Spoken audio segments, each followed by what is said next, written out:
was, if you think about it, Mark, it was the exact opposite of last weekend, right? Last weekend, late in the game, A&M ties it up and your defense makes a stop.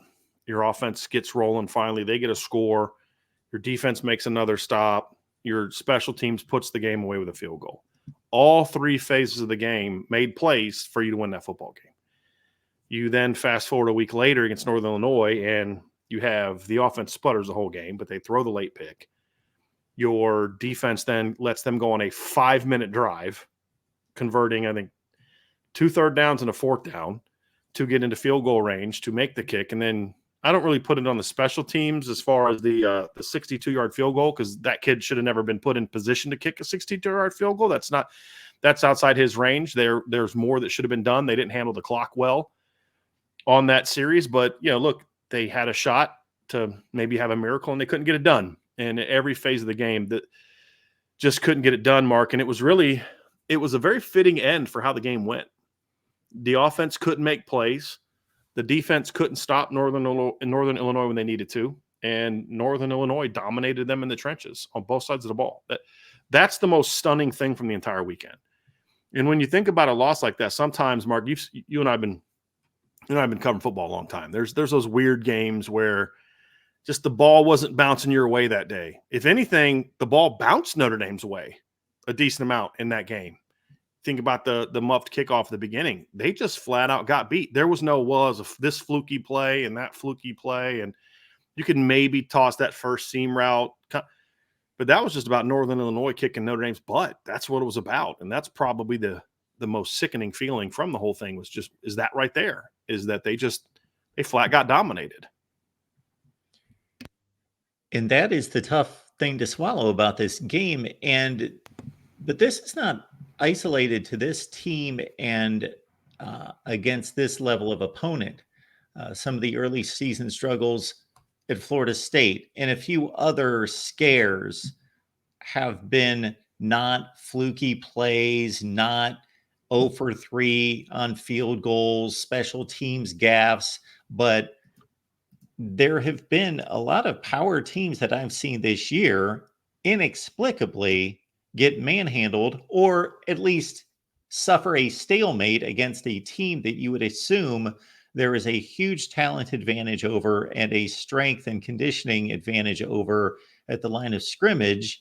And you're expecting, okay, we're into the 3rd quarter now, and now the 4th quarter, it should be taking over in regards to the better program and the better team, and it hasn't happened.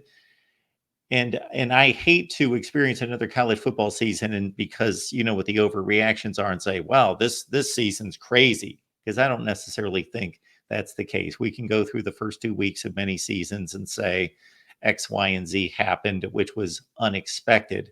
But focus more on Notre Dame because it was a physical stalemate or getting beat up front for much of the game. I got to think that your takeaway is much different than it would have been had Notre Dame outgained. Like I watched the Arkansas-Oklahoma State game. Arkansas just bludgeoned them up front on both sides of the ball, racked up 650 yards of offense to 385. They were clearly the dominant team physically, but just blew it. But that wasn't the case here. And you would expect that would have had to have been the case for a Notre Dame to lose to a Northern Illinois.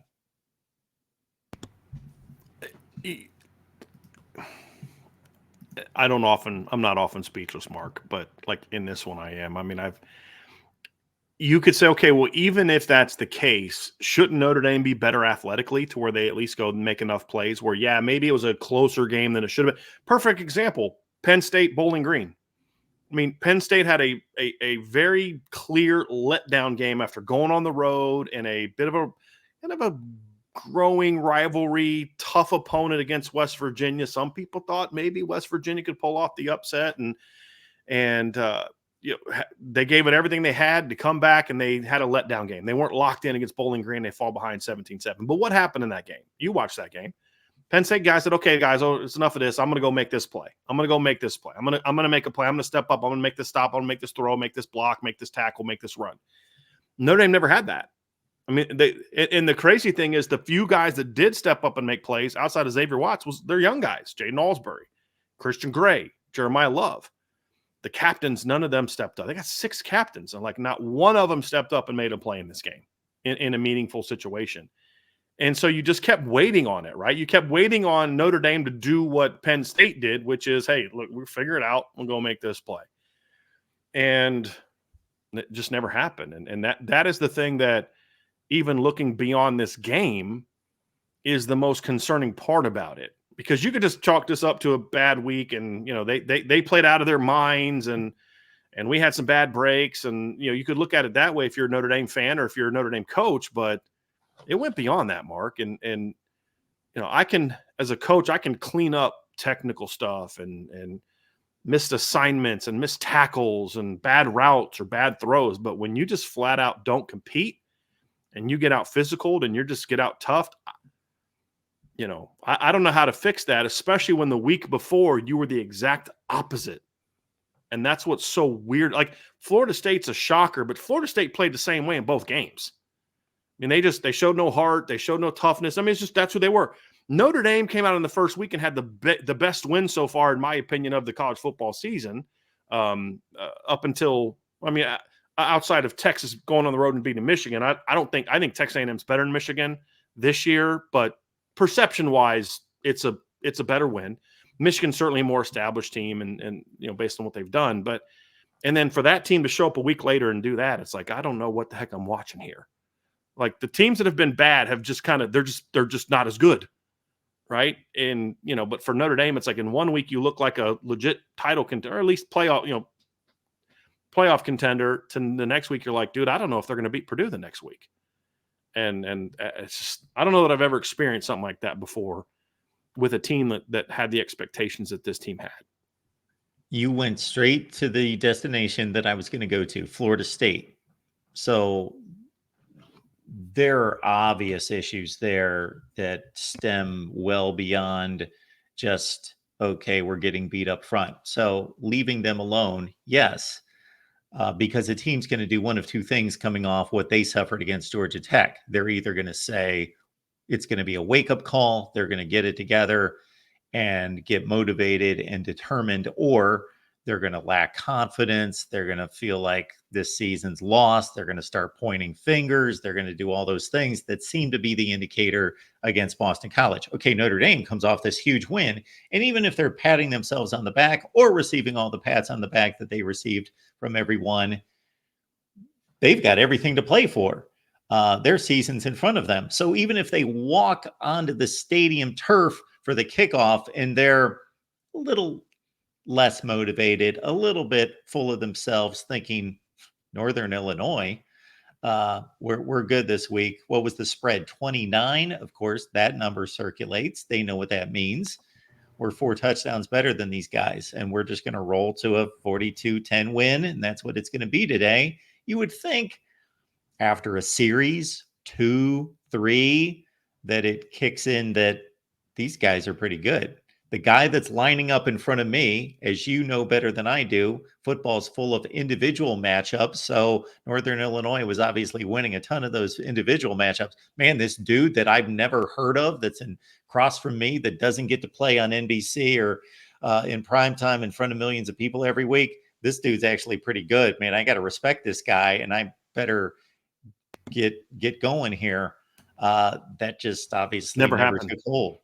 I mean, they were getting booed at halftime. It was 13-7 at halftime, and they were lucky to only be down 13-7. I mean, there's a couple plays you're like, whew, I don't know why Northern Illinois made that call. If they would have done this, maybe they could have.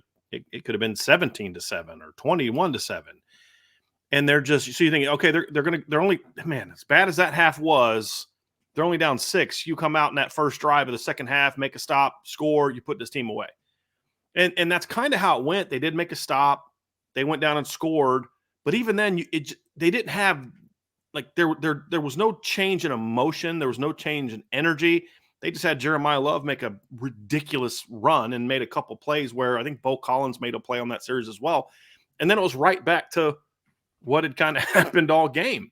There was no shift in, hey, fellas, we got to figure this out, to your point. There was no, where were the leaders coaching wise, player wise. That's what makes it so hard to figure out, Mark, is and what makes it so discouraging is, I wrote on Sunday, I've been a very big supporter of Marcus Freeman and what I think he can do at Notre Dame and some of the things he has done at Notre Dame. And he's changed the narrative about Notre Dame in a lot of different ways, especially from a recruiting standpoint. But this isn't a one-off, unfortunately. And I don't mean one-off meaning you lost to a team like Northern Illinois. Unfortunately, they have. They've lost to Marshall's very similar to Northern Illinois. Stanford was worse than Northern Illinois, if we're being honest about it. That was a very bad football team. But it's more so how they lost, the part where you kind of get whooped in the trenches, where your team doesn't show up emotionally. You never punch back. You also had that last year against Duke. Now, you were able to kind of out-talent them at the end of the game. And let's be honest, Notre Dame caught a break in that game with that 4th and 16 scramble from Sam Hartman, and then Audric Estime busted open for the go-ahead run at the end of the game. You just had better dudes than they had. That's the reality of it. And then the next week against Louisville, just no fight, no punchback. And then we saw it again against Clemson, a Clemson team that I think had lost 2 in a row coming into that game and was missing 8 starters, just came and punched you in the mouth and you did nothing. That's the disconcerting thing. And the concerning thing is you can't just chalk it up to, it was just not their day. And, it's like App State beating Michigan in 2007, right? Like, just weird day. Just that wasn't Michigan's day. That was Appalachian State's day. But that was if I remember, that was a bit of an anomaly. Michigan wasn't losing those kind of games with any kind of consistency, right? And they went out and got smashed by an Oregon team the next week, and Michigan kind of figured it out for a little while. But, it's just we've seen this before, and I think that's a concerning thing. And there's nothing that they can do this weekend to make that go away, because I was talking to my dad earlier about this, and so look, they come out beat Purdue 50-0. That doesn't fix anything, because that's what they've done before. You get embarrassed by Louisville, you come out the next week and you obliterate USC, and then you obliterate Pittsburgh, and in a 2-game stretch, you outscore your opponents 106-27. Power 5 teams, one of them was undefeated, ranked number 10 in the country, and then you go lay down against Clemson. Right. And then what do they do after that? They go blow out Wake Forest by 38. They blow out Stanford by 33. They blow out Oregon State by 32. They go on the road and beat Texas A&M by 10. And then boom, this happens again. Right. Like, that's what makes it so weird. And that's what Coach Freeman's going to have to figure out. Why is my team, and I talked about this before the season, I think you and I talked about this, why is there this roller coaster? Because the problem under Brian Kelly was they were always here. And here meant they were always going to beat the teams less than them, but they were never going to beat the teams, or rarely beat the teams above them. Well, Marcus Freeman's the exact opposite. His team seems to get really up for the big games and really down, and just completely sleepwalks through 2 or 3 games a year. And that can't happen. That I don't want either one of those. Like, I don't want Brian Kelly's way, and I don't want Marcus Freeman's way. Coach Freeman's going to have to figure it out and say, look, what are we doing? What's the consistent pattern? And, there's certain things I can point to of why they did it, not practicing on Thursday. They had a walkthrough on Thursday. You have a very young football team in a lot of areas. You're playing a team that's very creative offensively. We spent all last week talking about that. You can't take a day of reps away from them. But it's not so much that, it's the mindset that went into making that decision that I think is the problem. And football players, but especially young people, Mark, need routine. They need to know that every Tuesday we're doing this, every Wednesday we're doing this, every Thursday we're doing this. And then you want to know why they don't play consistently, because you're always changing the theme. You're always changing, well, we're going to do this differently. We're going to do that differently. No, this is how we prepare. This is how we focus. We're going to treat every opponent the same. Not like Brian Kelly where it's all business-like, but no, we are fired up to play every weekend, because he says it's one life, one play, one life, or, this is one opportunity and we've got to bring, but they don't prepare that way. It's words right now for Marcus Freeman, and it needs to become action in who they are. And you got to prepare for Northern Illinois like you prepared for like Texas A&M. Like, do you think in any world that in week 2, if you flipped opponents, played Northern Illinois at home in the opener, that they would have had a walkthrough on Thursday, getting ready to play Texas A&M in week 2? No way. No way. So you've sent the message to the players, hey, this isn't a team we have to worry about like the team last week. And they did. Well, I'm going to find one positive in that is that when you roll through how the team has bounced back, they have in fact bounced back under Marcus Freeman. You see a lot of teams tank that have superior talent, that have disappointing seasons, lose that one key game that sends it off the rails, at least logistically in the standings, that show, okay, our hope is lost, our tangible goals are gone, and a lot of teams lose it from there. I got to say, Brian, you touched on Brian Kelly here. We're not going to talk about Brian Kelly. You ran it down for us very well last week in regards to your thoughts about making that comparison. But I did take the temptation of, okay, just lost on Sunday. I was grabbing my notepad and I was, okay, I'm going to make sense out of this. I'm going to compare Marcus Freeman's results against bad teams versus Brian Kelly's. Then I'm going to take the top end teams and I'm going to and I'm going to go through the trends and everything. And then I thought, and I'm going to post a video because I'm going to figure this out. Did I post a video? No, because I just don't post videos just to do them, because I looked at it, and not just the scores, and this team was 9-3 and this team was 3-9, but try to give context to it, try to go back in my memory banks to recall situations and teams and how good they were, and was this team really better than a 7-6 team, on all that. And I thought, you know what? I don't have enough here to really make a fair evaluation of this.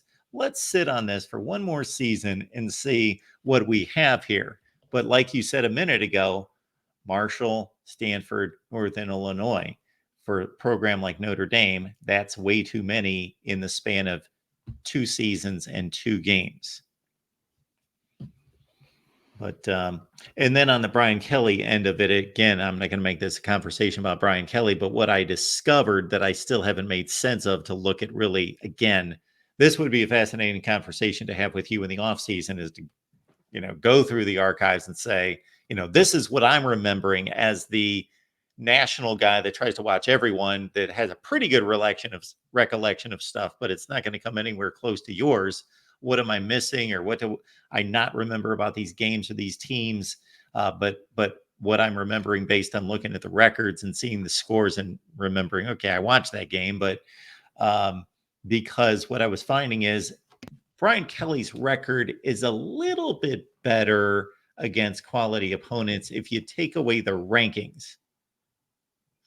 I was just looking at, okay, how many 9-win teams have they played and what's their record? So again, I think it's an off-season conversation. Yeah, there's 2 ways of looking at that, though, just real quick before we move on. Yeah. Is number one is looking at ranked opponents, which can be misleading. Yes.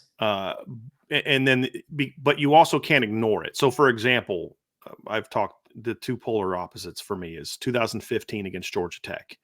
You beat a 2-0, I think 13th or 15th ranked Georgia Tech team. They finished 3-9. They weren't very good.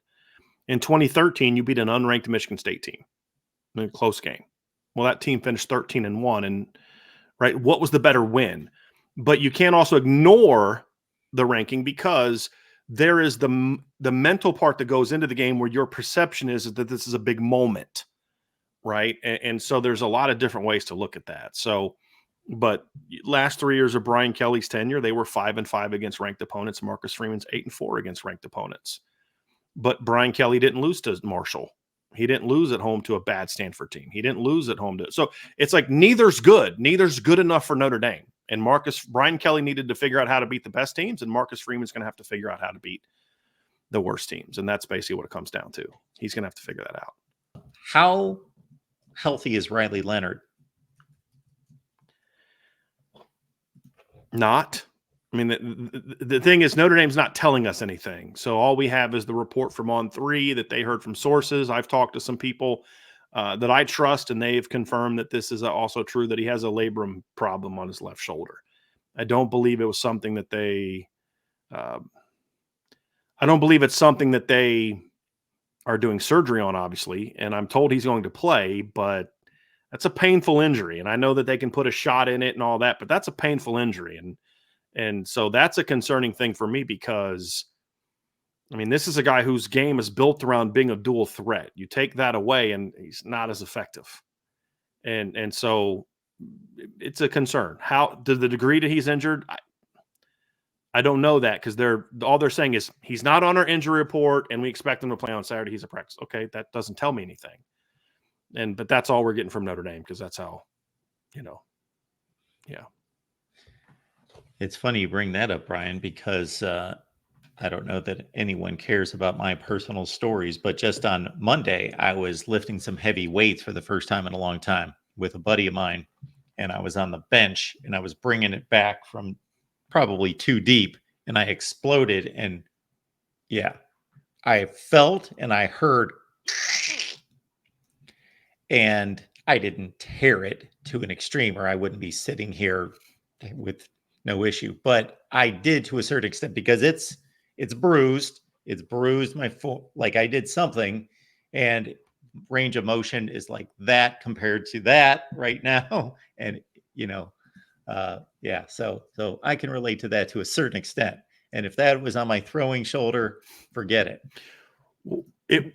It was not his throwing shoulder. That's the one Okay. thing. It was his non-throwing Okay. shoulder. If it was his throwing shoulder, he'd be done. Yeah. Like, there's no way. I played quarterback. There's no way. No way. Can I respond to something real quick? Someone in the chat says, Driscoll calls A&M a good win. Well, they are unranked, so stop playing these games. I said very clearly, ranked I said there's a difference. I made very clear. You have to evaluate certain wins for how good a team is. Example, Michigan State, when they're unranked, but they were actually a good win. And then the other part is you have to look at teams where they were. When A&M and Notre Dame played each other, they were ranked.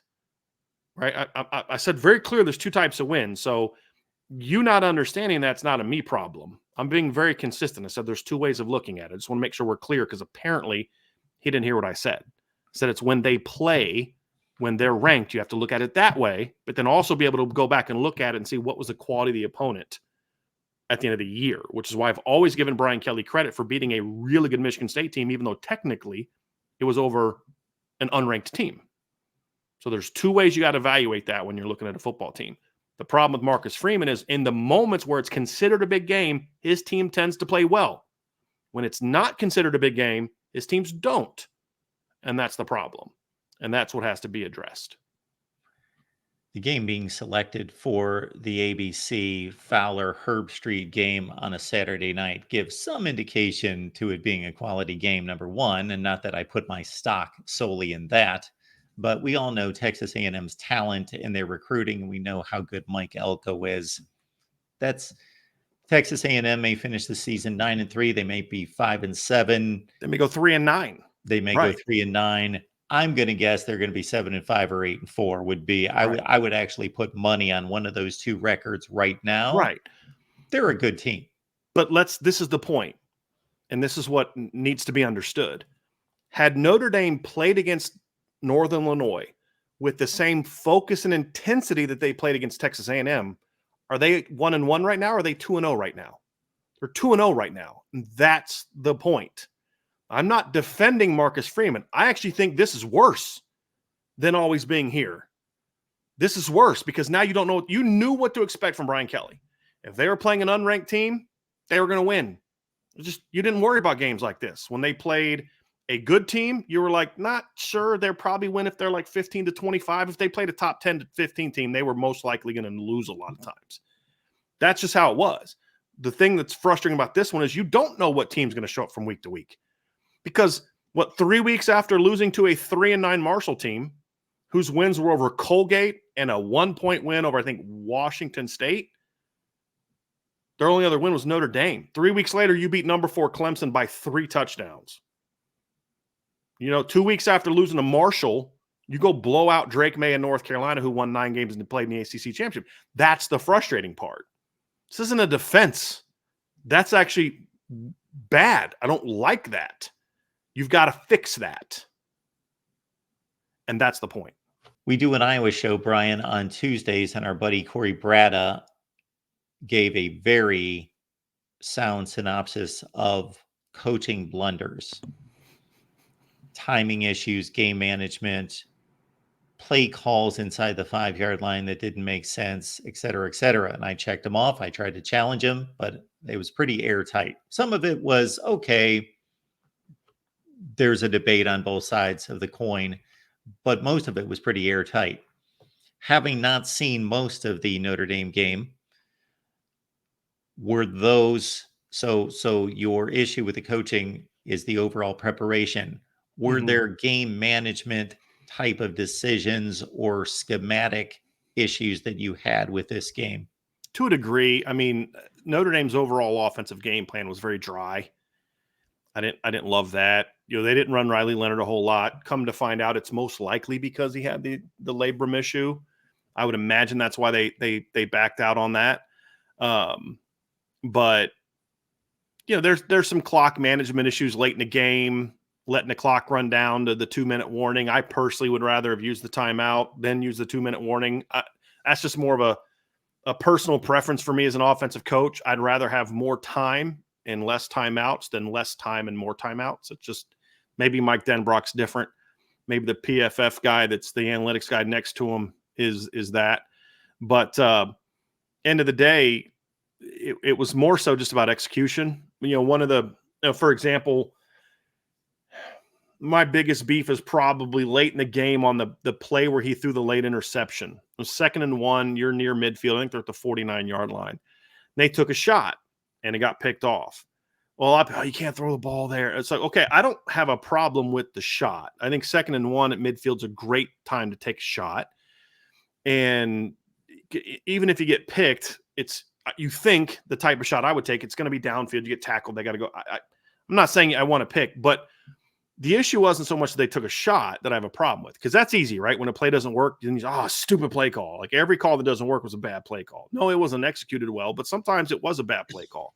But it wasn't the taking the shot that was the bad play call, in my opinion. It was what they called. And here's the example I'm talking about, Mark. You got to, as a football coach, you got to read the room. You got to be able to look in the eyes of your players and say, this guy doesn't have it today, or this guy has it, or this guy's hot, right? Let's keep calling sets to get him the ball, or keep calling plays to get him the ball. Or, hey, my quarterback is really struggling to make reads today. He's got happy feet. He's not letting the ball loose. He's aiming everything. He's not comfortable. What you don't do in that situation is run a double post with a backside smash and ask him to read double post. That's not an easy read or an easy ball. What you do is you line up in 12 personnel, you motion your tight end in, get their safety down, and you say, I got 2 one-on-one go routes on the outside. Pick which one you like best, step back, 3-step, boom, let her rip. It's either incomplete or it's a catch, and then if you don't get it, you're a 3rd and short. But to make that call and ask a struggling quarterback to throw the ball over the middle of the field, now he made the wrong read. He did. If he throws it to Jaden Greathouse, it's probably a completion. But the point is, that's not an easy read for a guy that's struggling to read defenses right now. He has no confidence in the offense right now. He has no confidence in himself right now. And he's completely in that. He almost got picked on a comeback route 2 plays before. Like you've got to have a better read of your room. That's a call that I thought was a mistake. Not throwing deep, but that specific call. And there was a couple plays like that. But at the end of the day, they get the ball in Notre Dame territory with 5 minutes left, and you've got supposedly one of the best defenses in college football, and you can't keep them. They needed 2 first downs to get into field goal range, at least, and you couldn't stop them. So that's why I keep saying is like, yeah, the offense was a major problem, but the defense had chances to overcome the offense's issues, and they couldn't get it done. So it was a team loss, and a very disappointing team loss, and it's frustrating.